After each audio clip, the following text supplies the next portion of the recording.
সালাম ফিরাইতে দেরি, উঠা দৌড়াইতে দেরি করে না।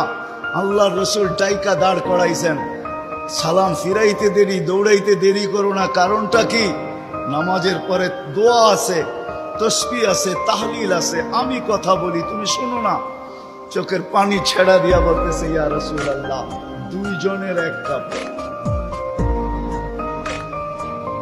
দেখেন দিলে লাগে কিনা। দুইজনের কয় কাপড়? এক কাপড় দুইজনের। আপনি সালাম ফিরান, আমি ছুটা চলে যাই আউয়াল ওয়াক্তে নামাজ পড়ানোর জন্য।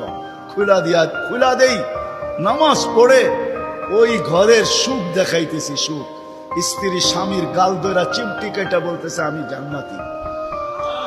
বলছে, তুমি কি করে জান্নাতি? বলছে, কেন? সবরের জীবন চলতেছে, সবরের বদলা জান্নাত। কোনদিন তোমার কাছে চাহিদা তো দূরের কথা, নিজের মনের কাছেও করি নাই। অভিযোগ তো তোমার কাছে দূরের কথা, অন্যের কাছে দূরের কথা, মনে মনেও কোনোদিন অভিযোগ করি নাই যে আরেকটা কাপড় আনে না কেন। সুখ এটার নাম।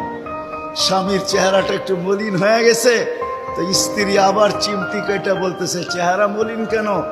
তুমি জান্নাতে চলে যাবে। আমি তুমি কি আমার মতো স্ত্রী পেয়ে শুকরিয়া আদায় করো না? তো হাসতেছে, বলতেছে, পাগলি, একবার ডেলি 100বার। তাইলে শুকুরের বদলাও জান্নাত। দুজনে জান্নাতে যায় ফুর্তি করবে।